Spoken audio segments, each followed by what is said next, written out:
네, 안녕하십니까. 예, 지난번에 그 로버트 맥체인 목사님의 설교집 마태복음 그 책의 사람들에서 2016년에 출판된 책인데요. 그 책을 함께 나누어 보고 있습니다. 그 차례 중에서는 5번에서 8번 사이 열처녀 비유라는 파트가 네 군데로 이렇게 나눠져 있는데요. 지난번에 두 번째까지 하다가 중간에 마지막 부분에서 조금 영상이 잘렸습니다. 그래서 그 이후부터 이어서 열처녀 비유 7번과 열처녀 비유 8번 페이지에 나와 있는 대로, 차례 목차에 나와 있는 대로 함께 나누어 보도록 하겠습니다.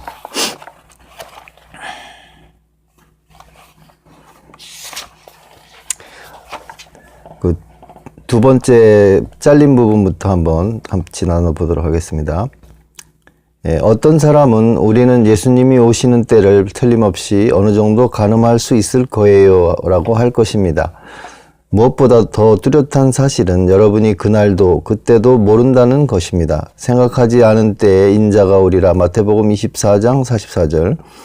제가 여러분 모두에게 찾아가 오늘 밤 인자가 오실 것 같으냐고 물으면 여러분은 모두 아니라고 답할 것입니다. 자, 바로 그럴 때 인자가 오실 것입니다. 회심하지 않은 분들에게 드리는 말씀. 첫 번째, 여러분 중에 어떤 사람은 정직하지 않게 살아갑니다. 물건을 사고 팔 때 무게나 저울 눈을 속이거나 다른 방법으로 이웃들을 속일 것입니다. 그리스도께서 오셔서 여러분이 이렇게 하는 것을 보신다면 얼마나 끔찍할까요? 성경은 그리스도가 오실 때 사고 파는 사람들이 있을 것이라고 말합니다. 두 번째, 어떤 사람은 어둠의 일을 하며 살아갑니다. 여러분은 혹 흑암이 나를 반드시 나를 덮으리라. 시편 139편 11절이라고 할지 모릅니다. 내가 내 집 들창으로 살창으로 내다보다가 어리석은 자 중에 젊은이 가운데 한 지혜 없는 자를 보았노라. 그가 거리를 지나 음녀의 골목 모퉁이로 가까이하여 그의 집 쪽으로 가는데 저물 때 황혼 때 깊은 밤 흑암 중에라. 잠언서 7장 6절에서 9절. 여러분 중에 어떤 사람은 입에 담기조차 부끄러운 일을 저지릅니다. 그리스도의 거룩하신 얼굴이 나타날 때 이 얼마나 끔찍할 일일까요? 세 번째, 여러분 중에 어떤 사람은 죄에 대한 깨달음을 억누릅니다. 여러분은 아그리빠 왕처럼 그리스도인으로 거의 설득을 당하고 또 벨릭스 총독처럼 두려워하면서 지금은 가라, 내가 틈이 있으면 너를 부르리라. 사도행전 24장 25절이라고 합니다. 어떤 사람은 사소한 재미와 쾌락에 빠져 죄에 대한 깨달음을 미루면서 아직 죽을 날이 한참 남았다고 말합니다. 밤중에 소리가 나면 어쩌시겠습니까? 그때는 기도할 시간도, 성경을 읽을 시간도, 회심할 시간도 없습니다. 밤중에 소리가 나되. 다음은 열처녀 비유 세 번째 파트입니다. 마태복음 25장 6절에서 9절의 말씀입니다. 밤중에 소리가 나되 보라 신랑이로다 맞으러 나오라 하매 이에 그 처녀들이 다 일어나 등을 준비할세 미련한 자들이 슬기 있는 자들에게 이르되 우리 등불이 꺼져가니 너의 기름을 좀 나눠달라 하거늘 슬기 있는 자들이 대답하여 이르되 우리와 너희가 쓰기에 다 부족할까 하노니 차라리 파는 자들에게 가서 너희 쓸 것을 사라 하니 이 밤중에 나는 소리에는 무언가 달콤함이 있습니다. 보라 신랑이로다. 이날은 하나님의 자녀에게조차 무시무시한 날이 될 것입니다. 먼저 갑작스러운 변화는 모두 무시무시합니다. 많은 사람이 뜻밖의 기쁜 소식을 듣고 놀라서 죽었습니다. 그렇다면 보라 신랑이로다라는 소리는 얼마나 소스라치게 기쁠까요? 그때 우리는 우리의 수고와 근심이 다 지나가고 죄가 더는 세상에서 왕노릇하지 못한다는 이야기를 들을 것이기 때문입니다. 둘째, 우리의 불경건한 친구는 무시무시한 운명을 맞이할 것입니다. 우리 모두에게는 우리가 회심을 위해 기도하는 불경건한 친구가 있습니다. 보라 신랑이로다는 소리가 날 때 이 소리는 그 영혼의 곡소리가 될 것입니다. 그러나 이 모든 일에도 그날은 기쁜 날일 것입니다. 마태복음 24장 32절에서는 그날을 여름에 빗대고 있습니다. 그날은 영혼의 여름이 될 것이고 겨울은 지나갈 것입니다. 내 이름을 경외하는 너희에게는 공의로운 해가 떠올라서 치료하는 광선을 비추리니. 말라기 4장 2절. 그는 돋는 해의 아침 빛 같고 구름 없는 아침 같고. 사무엘하 23장 4절. 그는 뱀풀 위에 내리는 비같이 땅을 적시는 소낙비같이 내리리니. 시편 72편 6절.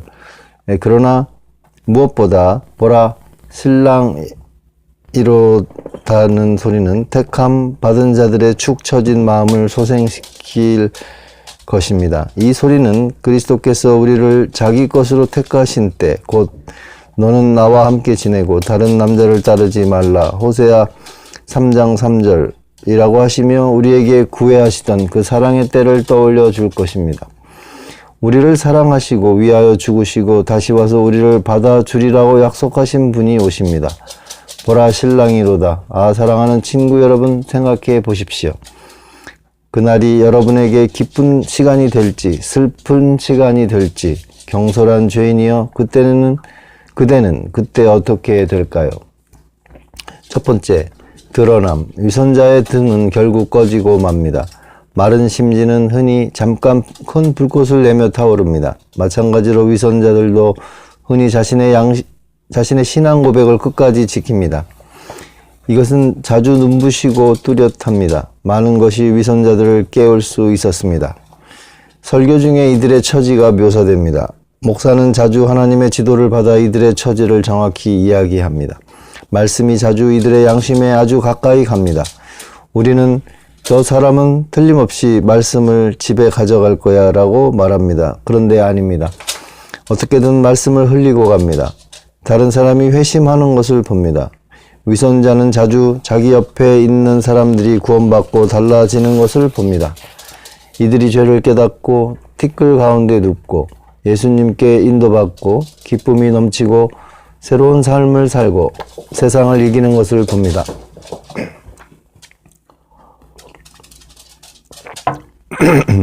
이것이 위선자의 눈을 열어 그의 변화가 거짓되고 헛됨을 보여줄 수 있었을 것입니다. 다른 사람이 죽는 것을 봅니다. 다른 사람의 죽음을 보는 것은 위선자들을 진지하게 하는 일임이 틀림없습니다. 죽음은 마음을 살피시는 분 앞으로 영혼을 부르기 때문에 모든 가면을 벗깁니다. 죄를 깨달은 척하고 은혜 받은 척하고 경건한 척 말하는 것은 이제 소용없을 것입니다. 저는 다른 사람의 죽음을 보는 위선자들을 보고 이제 틀림없이 돌이키겠지 하고 자주 생각했습니다. 그런데 아닙니다. 이들은 끝까지 속이기 일쑤입니다. 이들은 살았다 하는 이름을 가졌고 이것을 잃고 싶어 하지 않습니다. 신앙을 고백했고 거기서 물러서고 싶어 하지 않습니다. 이들은 목사들의 기쁨과 만족이 되었고 경건한 사람들의 존중을 받았습니다. 그래서 이것을 한꺼번에 포기하고 싶어 하지 않습니다. 마찬가지로 유다는 오랫동안 참 제자로 존중받았고 자신의 신앙 고백을 끝까지 지켰습니다. 이들은 착각에 잘 빠집니다. 이들은 내면의 빛과 지식을 어느 정도 지니고 있는데 이것을 은혜로 잘못 알고 있습니다. 이들에게는 또 경건의 모양이 있습니다. 이들은 은밀히 기도하고 가정에서 기도합니다. 이렇게 해서 다른 사람은 말할 것도 없고 자신까지 속입니다. 하지만 그리스도가 오실 때 이들의 등은 꺼질 것입니다. 우리의 등불이 꺼졌으니 마태복음 25장 8절 킹제임스 버전 직역입니다. 불꽃 하나, 불씨 하나 남지 않습니다. 그 까닭은 무엇입니까? 첫째, 마음속에 은혜가 없기 때문입니다. 이들의 등은 기름이 없어서 꺼졌습니다. 마른 심지가 흔히 큰 불꽃을 내며 타오르듯이 이들의 등은 잠깐 타올랐습니다. 하지만 이내 불길이 약해지고 기름이 없어서 꺼집니다. 이것이 위선자들의 상태입니다. 이들의 마음속에는 은혜의 기름샘이 없습니다. 하나님의 영이 자주 이들에게 임하시지만 이들 안에 계시지는 않습니다. 발람이 그랬습니다. 발람은 눈이 열려 하나님의 백성이 지닌 많은 기쁨을 보았고 의인의 죽음을 죽기 원했지만 민수기 23장 10절 등에 기름이 없어서 등이 꺼졌습니다. 사울도 마찬가지였습니다. 하나님이 사울에게 새 마음을 주셨고 하나님의 영이 사울에게 임했지만 사무엘상 10장 9절에서 10절 사울도 등에 기름이 없었고 그리스도께 매달릴 힘을 주는 성령의 은혜로운 내재가 없었습니다. 그래서 사울의 등도 꺼졌습니다. 장마철에는 흔히 들에 물이 고여 큰 웅덩이가 생깁니다. 여기에는 샘이나 근원이 없습니다. 처음에 이 물 웅덩이는 크고 깊어 보이지만 여름이 오면 물이 바싹 말라 사라지고 맙니다. 이 회중 안에 있는 위선자들도 마찬가지입니다. 여러분 중에 많은 사람이 발람과 사울처럼 성령의 부으심을 받았습니다. 눈이 열렸습니다. 그래서 죄를 깊이 깨닫게 되었고 여러분의 상태를 놀랍게 보게 되었고 하나님의 일들과 그리스도를 간절히 사모하게 되었습니다. 그런데 성령님의 역사로 그리스도께 매달리도록 인도받은 적은 없습니다. 여러분의 등은 꺼질 것이고 여러분은 캄캄한 어둠 속에 남겨질 것입니다. 사랑하는 친구 여러분, 여러분 마음에 깊고 참된 은혜의 역사가 있는지 확인해 보십시오. 이 말씀을 기억하십시오. 반석 위에 집을 짓는 사람은 땅을 깊이 파고 주추를 반석 위에 놓습니다. 누가복음 6장 48절. 모든 변화가 다 구원에 이르는 회심은 아닙니다. 그들은 돌아오나 높으신 자에게로 돌아오지 아니하니. 호세아 7장 16절. 이것은 많은 사람에게 사실입니다. 회심하지 않았다면 교양 있는 사람이 되었다고 만족하지 마십시오. 이것이 큰 날에 여러분에게 아무런 도움이 안 될 것입니다. 그리스도 앞에 나타나야 하기 때문입니다. 사람들 앞에 그리스도인으로 나타나기는 쉽습니다. 사람은 외모를 보거니와 나 여호와는 중심을 보느니라. 사무엘상 16장 7절. 위선자들이 사람들 앞에만 나타나야 한다면 계속 거칠해 할 수 있고 하나님의 자녀인 양 말하고 읽고 기도할 수 있습니다. 하지만 보라 신랑이로다는 소리가 날 때 이들은 자신들이 그리스도 곧 마음을 살피시는 분 앞에 나타나야 한다는 사실을 알게 됩니다. 이새가 사무엘 앞에 7 아들을 데리고 오자 사무엘은 엘리압을 보고 속으로 여호와의 기름 부으실 자가 과연 주님 앞에 있도다라고 했습니다. 사무엘상 16장 6절. 그런데 하나님은 내가 이미 그를 버렸노라. 내가 보는 것은 사람과 같지 아니하니 사람은 외모를 보거니와 나 여호와는 중심을 보느니라고 하셨습니다. 사무엘상 16장 7절. 형제 여러분, 여러분 중에 많은 사람이 자신에게 은혜가 없고 자신이 거듭난 적이 없고 죄 가운데 살고 있는 줄 안다고 해도 지금 사람들 앞에 떳떳하게 나아갈 수 있습니다. 여러분은 성찬 때 두려움이 없이 부끄러움 없이 앉아 있을 수 있습니다. 하지만 그리스도가 오실 때 여러분의 등은 꺼질 것입니다. 하나님이 그 거룩하신 눈으로 흙끝만 바라보셔도 여러분은 견딜 수 없을 것입니다.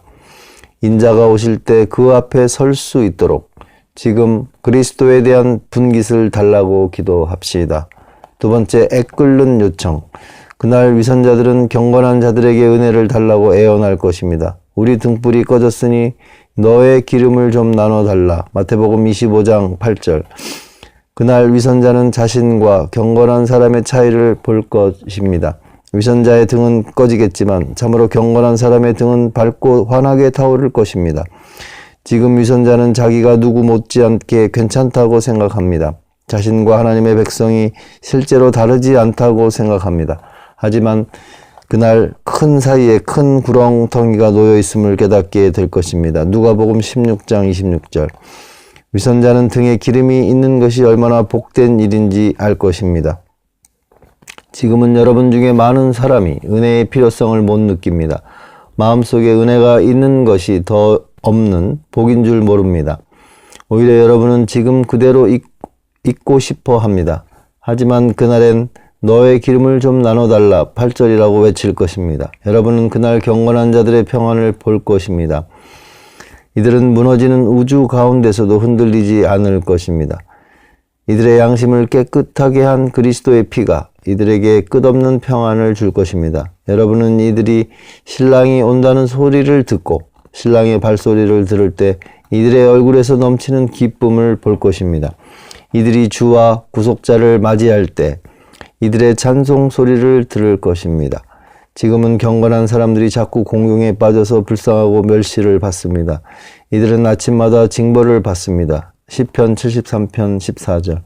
그래서 여러분은 이들과 함께 하려 하지 않습니다. 하지만 그날 경건한 자들은 왕관의 보석같이 빛나고 스가랴 9장 16절 왕의 자녀같이 될 것입니다. 위선자들은 경건한 자들에게 애원할 것입니다. 지금은 위선자들이 경건한 자들을 업신여기고 이들에게 아무것도 애원하지 않을 것입니다. 참 경건한 사람이 여러분에게 경고하고 조언할 때 여러분은 언짢아 합니다. 하지만 그날 여러분은 절망에 빠질 것입니다. 아무나 붙잡고 애원할 것입니다. 경건한 친구와 목사에게 기꺼이 애원할 것입니다. 사람들이 무엇 때문에 목사와 이야기하러 가는지 궁금해하던 여러분이, 참 경건한 사람들을 비웃고 조롱하던 여러분이 너의 기름을 좀 나눠달라고 할 것입니다. 지금은 목사와 경건한 친구가 여러분의 문을 두드리고 여러분의 마음속에 은혜의 기름을 드리라고 간청합니다. 하지만 그날엔 여러분이 그들의 문을 두드리며 우리 등불이 꺼졌으니 너의 기름을 좀 나눠달라고 외칠 것입니다. 은혜를 갈망하는 데 머무는 것은 얼마나 어리석은 일입니까? 그 끔찍한 날에는 위선자들도 은혜를 갈망할 것입니다. 세 번째, 절망. 경건한 사람들은 나누어 줄 수 없습니다. 우리와 너희가 쓰기에 다 부족할까 하노니 9절. 은혜를 주는 것은 이들의 능력 밖의 일입니다. 하나님은 경건한 사람들을 기꺼이 도구로 쓰시지만 이들이 은혜의 샘이 되게 하지는 않으셨습니다. 나는 심었고 아볼로는 물을 주었을 때 오직 하나님께서 자라나게 하셨나니 그런즉 심는 이나 물 주는 이는 아무것도 아니로되 오직 자라게 하시는 이는 하나님뿐이니라. 고린도전서 3장 6절에서 7절. 라헬이 야곱한테 내게 자식을 낳게 하라. 그렇지 아니하면 내가 죽겠노라고 하자. 창세기 30장 1절. 야곱은 그대를 임신하지 못하게 하시는 이는 하나님이시니 내가 하나님을 대신하겠느냐며 화를 냈습니다. 창세기 30장 2절. 마찬가지로 은혜도 사람 손에 있지 않습니다. 그리스도를 영접한 사람들은 혈통으로나 육정으로나 사람의 뜻으로 나지 아니하고 오직 하나님께로부터 난 자들입니다. 요한복음 1장 13절. 그러니까 도구에게 구원의 은혜를 기대하는 것은 부질없는 짓입니다. 도끼는 나무꾼의 손이 없으면 자를 수 없습니다. 물 주전자는 우물이 아닙니다. 그 끔찍한 날에 하나님의 자녀에게 아무리 애원해봤자 아무 소용없을 것입니다. 지금 예수님께로 나아가십시오. 이들에게는 여유가 없습니다. 의인도 겨우 구원을 받습니다. 베드로전서 4장 18절. 하나님의 자녀는 모두 천국에 꼭 들어갈 만큼만 은혜를 받습니다. 지금도 하나님의 자녀는 모두 자기에게 여유가 없다고 느낍니다. 기도하고 죄를 슬퍼하고 그리스도를 사랑하도록 도우시는 성령님이 자기 안에 거의 안 계신다고 느낍니다. 믿는 사람은 시험을 당할 때 자신이 성령님과 아무 상관없는 사람이라고 느낍니다. 믿는 사람에게는 나눠줄 능력보다 받을 필요가 더 큽니다. 그리스도가 그 엄숙한 시간에 오실 때 믿는 사람은 자기에게 조금도 여유가 없다고 느낄 것입니다. 아, 사랑하는 형제 여러분, 여러분 자신을 위해 가서 사십시오. 자신에게 은혜가 없는 줄 아시는 여러분, 소리 나기 전에 예수님께 가서 여러분 자신을 위해 은혜를 얻으십시오. 성도들은 여러분에게 은혜를 줄 수 없습니다. 목사들도 마찬가지입니다. 우리의 셈은 모두 예수님 안에 있습니다. 예수님 안에 성령이 한량없이 거하십니다. 주님, 이들의 마음을 움직여 주님께 달려가게 하옵소서. 8번 열처녀 비유 네 번째 파트 마지막입니다. 마태복음 25장 10절에서 13절. 그들이 사러 간 사이에 신랑이 오므로 준비하였던 자들은 함께 혼인잔치에 들어가고 문은 닫힌지라. 그 후에 남은 처녀들이 와서 이르되 주여 주여 우리에게 열어주소서. 대답하여 이르되 진실로 너에게 이르노니 내가 너희를 알지 못하노라 하였느니라. 그런즉 깨어 있으라. 너희는 그날과 그때를 알지 못하느니라. 1번 누가 준비되었는가? 모두가 다 준비된 것은 아닙니다. 이 비유는 자신이 그리스도인이라고 고백하는 모든 사람이 다 준비된 것은 아님을 보여줍니다. 미련한 처녀들은 준비된 것처럼 보였습니다. 옷도 차려입었고 등과 심지와 불도 있었습니다. 그래도 이들은 준비되지 않았습니다. 그리스도인으로 보이는 모두가 다 준비된 것은 아닙니다. 여러분 중에 많은 사람이 하나님 집에 나오고 주님의 식탁에 앉고 여러분의 영혼을 걱정한다고 고백합니다.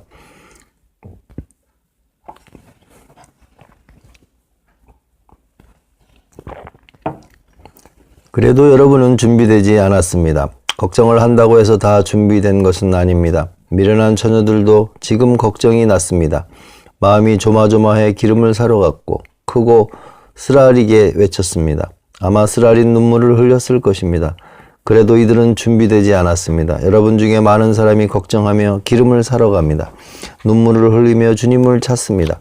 그래도 여러분은 준비되지 않았습니다. 오늘 밤 여러분이 죽는다면, 오늘 밤 그리스도가 오신다면 여러분이 준비되지 않았음이 드러날 것입니다.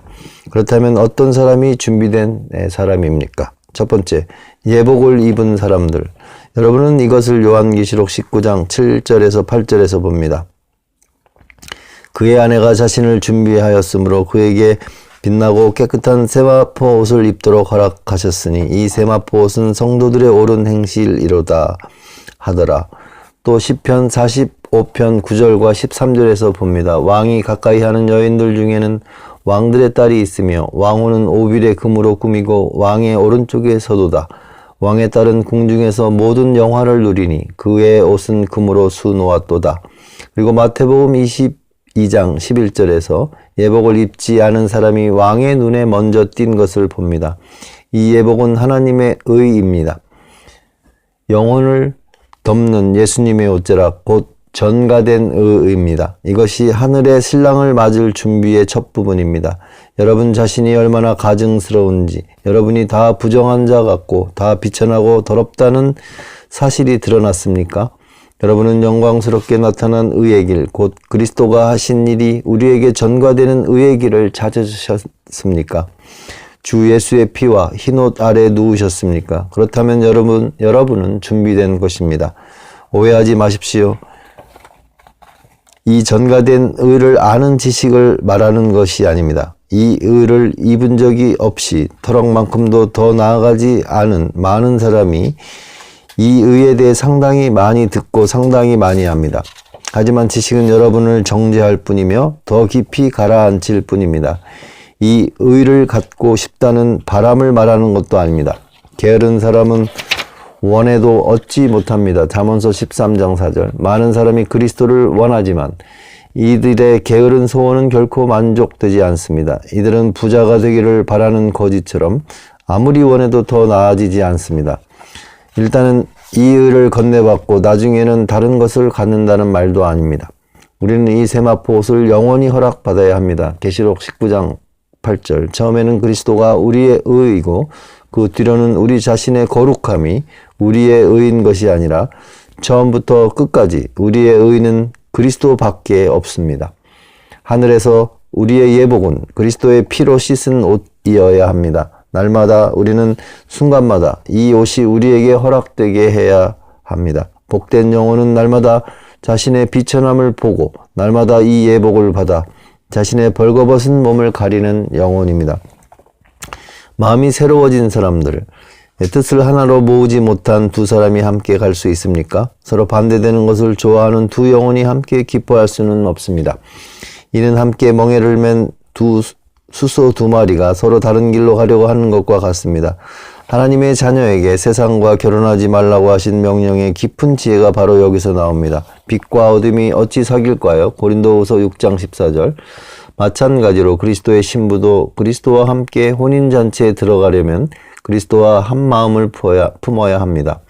여러분이 마음이 새로워지지 않은 채로 그리스도와 함께 혼인잔치에 들어가도록 허락을 받았다고 생각해 보십시오. 여러분 마음속에는 하나님을 향한 적대감이 있습니다. 여러분은 하나님의 백성을 싫어하고 안식일을 지겨워하고 온갖 정욕과 쾌락을 섬깁니다. 보좌 가운데 계신 어린 양이 여러분을 인도하시고 하나님이 여러분의 눈에서 모든 눈물을 씻어 주실 것입니다. 계시록 7장 17절. 그런데 여러분은 하나님과 어린 양을 싫어합니다. 거기서 여러분은 어떻게 행복할 수 있겠습니까? 거기에는 하나님의 자녀나 친구 밖에 없습니다. 여러분은 이들과 행복할 수 있겠습니까? 영원한 안식, 제가 천국에 대해 으뜸으로 생각하는 점은 거기서 그리스도와 함께 영원한 안식을 누린다는 것입니다. 여러분은 행복할 수 있겠습니까? 이런 안식을 즐길 수 있겠습니까? 친구 여러분, 속된 사람과 거짓말을 좋아하고 지어내는 사람은 결코 그리로 들어가지 못할 것입니다. 계시록 21장 27절. 또한 계시록 22장 15절. 여러분이 아직 거듭나지 않았다면 아직 준비되지 않은 것입니다. 등을 손질한 사람들, 슬기로운 처녀들도 잠든 동안에는 준비가 되지 않았습니다. 물론 이들은 예복을 입었고 그릇에 기름이 있었습니다. 하지만 이들의 등은 흐릿했고 이들의 눈은 감겼습니다. 하지만 신랑이 온다는 소리가 들리자 이들은 일어나 등을 손질했고 7절. 이제 신랑을 만나 신랑과 함께 들어갈 준비가 되었습니다. 하나님의 모든 자녀가 다 준비된 것은 아닙니다. 배역자는 준비되었나요? 이들은 영혼에 새로운 죄책을 쌓고서 씻음 받지 못했고 여전히 죄책 아래 있지만 서둘러 샘으로 가지 않고 하나님의 집을 등지고 우상을 보고 서 있습니다.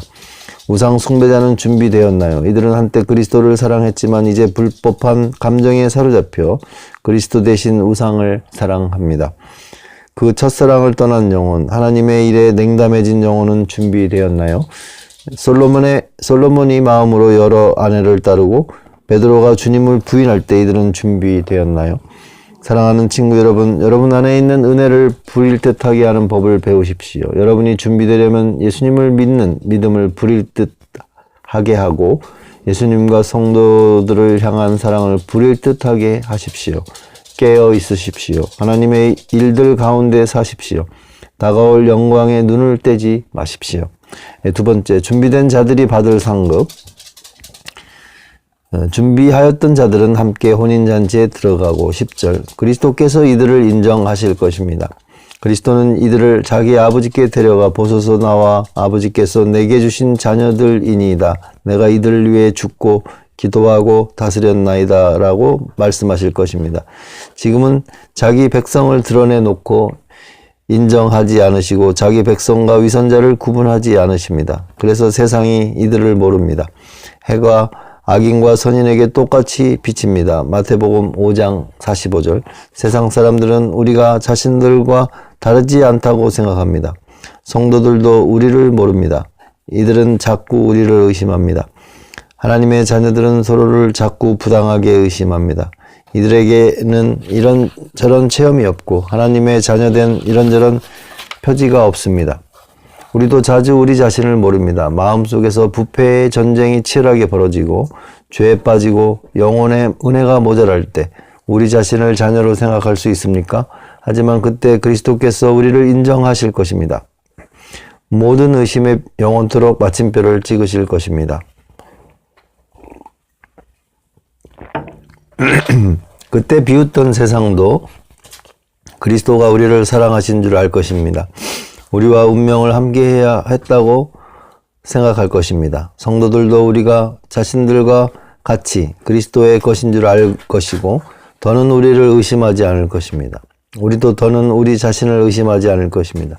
우리 안에 더는 죽음과 모순과 부패와 어둠과 죄가 없을 것입니다.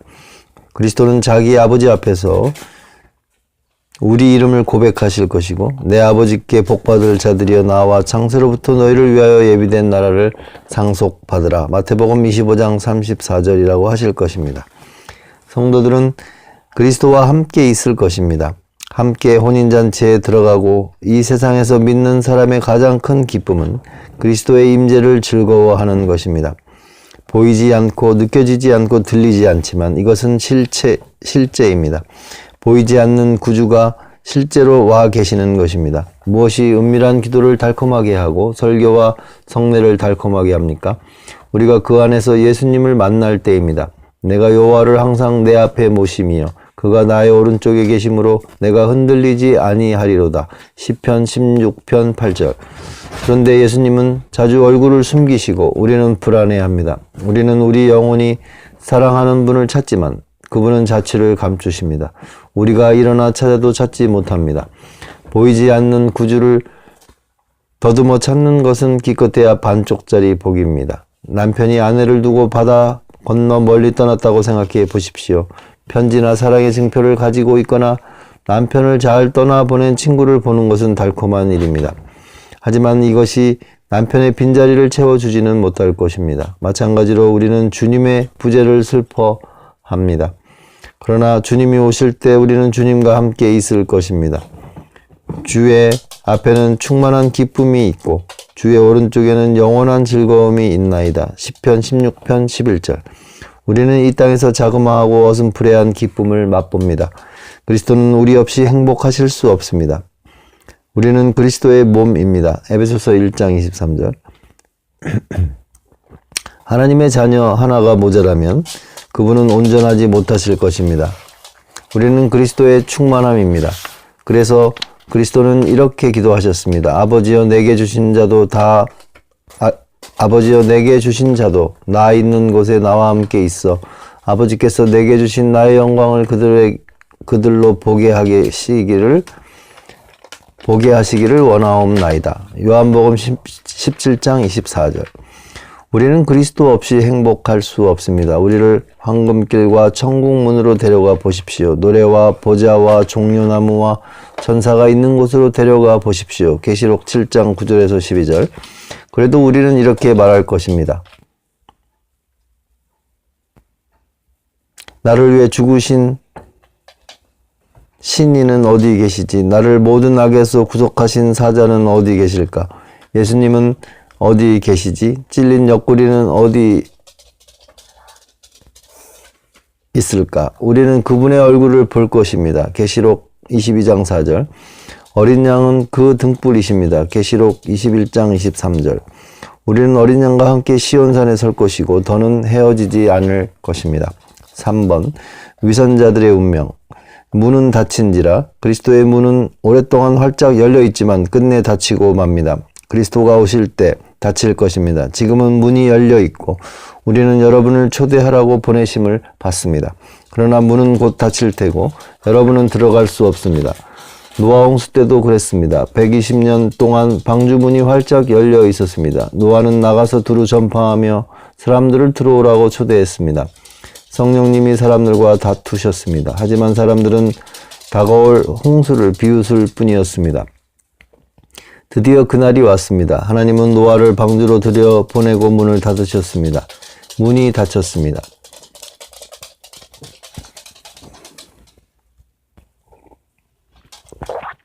홍수가 왔고 사람들을 싹 휩쓸어 갔습니다.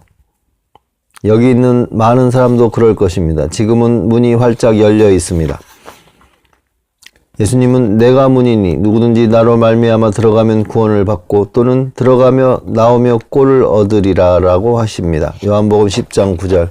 내가 문이었다거나 문일 것이라고 하지 않고 문이라고 하십니다. 지금은 누구든지 들어갈 수 있습니다. 그러나 그리스도가 곧 도둑같이 올무같이 아이를 뵌 여자의 진통같이 오실 것이고 여러분은 헤어나지 못할 것입니다. 좁은 문으로 들어가십시오. 마태복음 7장 13절. 위선자들은 그날 기도할 것입니다. 주여 주여 우리에게 열어주소서. 11절. 이들은 지금 기도하지 않습니다. 적어도 간절히 기도하지는 않습니다. 그저 형식에 따라 차갑고 따분하게 기도할 뿐입니다. 하지만 그날에는 정말 간절히 부르짖을 것입니다. 지금은 여러분 중에 많은 사람이 자기 영혼에 진지해 보이는 것, 곧 눈물을 흘린다거나 기도한다거나 목사를 찾아가는 것을 부끄러워할 것입니다. 하지만 그날에는 부끄러움이 죄다 사라질 것입니다. 여러분은 눈물을 흘리며 울부짖을 것이고 몹시 괴로워하며 그리스도의 문으로 달려갈 것입니다. 지금은 그리스도께서 여러분 중에 있는 많은 사람을 찾으십니다. 인자가 온 것은 잃어버린 자를 찾아 구원하려 함이니라. 누가복음 19장 10절. 그리스도는 잃어버린 한 마리 양을 찾는 목자이십니다. 그분이 여러분의 문 앞에 서서 두드리십니다. 서서 외치십니다. 사람들아 내가 너희를 부르며. 잠언서 8장 4절. 돌이키고 돌이키라. 에스겔서 33장 11절. 죄인아 문을 열라. 그날은 정반대일 것입니다. 여러분이 구주를 찾을 것입니다. 그러나 찾지 못할 것입니다. 여러분이 그리스도의 문 앞에 서서 두드리고 힘껏 소리 높여 외칠 것입니다. 주여 주여 나에게 열어주소서. 이것이 바로 그날 이 교구에서 펼쳐질 광경입니다. 하나님의 집에 나오지 않는 사람들, 곧 아무 생각 없이 죄 가운데 사는 하얗게 머리 센 노인들, 쾌락에 미친 젊은이들, 그리스도 없이 사는 아이들, 그날에는 모두 이들 모두가 진지해질 것입니다. 이것이 여러분 중에 기도하지 않거나 형식으로 차갑고 따분하게 기도하는 사람들을 꾸짖을 수 없을까요? 그날 여러분은 기도할 것입니다. 하지만 그때는 너무 늦습니다. 그 걱정을 앞당겨 지금 기도를 시작하는 것이 어떻습니까? 절망, 내가 너희를 알지 못하노라. 12절, 그리스도는 내가 저들을 아노라며 자기 백성을 인정하실 것입니다. 불쌍하고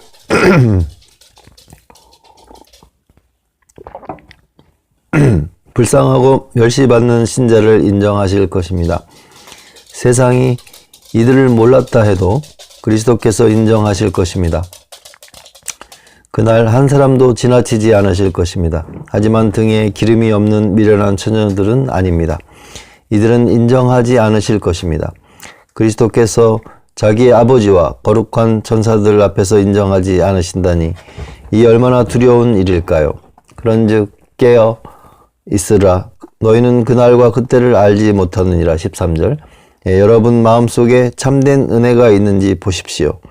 그리스도가 여러분의 의인지 여러분의 영혼이 살아있는지 보십시오. 오늘은 로버트 맥체인 목사님의 마태복음 설교집에서 열처녀의 비유 7번, 8번을 함께 나누었습니다. 이 책은 한번 모두 구매를 하셔서 처음부터 끝까지 다 한번 읽어보시기를 추천해 드립니다. 우리의 이 영적인 상태를 한번 점검하시고 내용이 상당히 무겁고 그러한 내용입니다. 자기 자신을 점검하고 하나님 앞에 우리가 미련한 처녀인지 아니면 지혜로운 처녀인지 우리 자신을 점검해 보는 시간으로 함께 나누었으면 합니다. 읽는 저도 참 마음이 무겁습니다. 오늘은 여기까지 함께 나누도록 하겠습니다.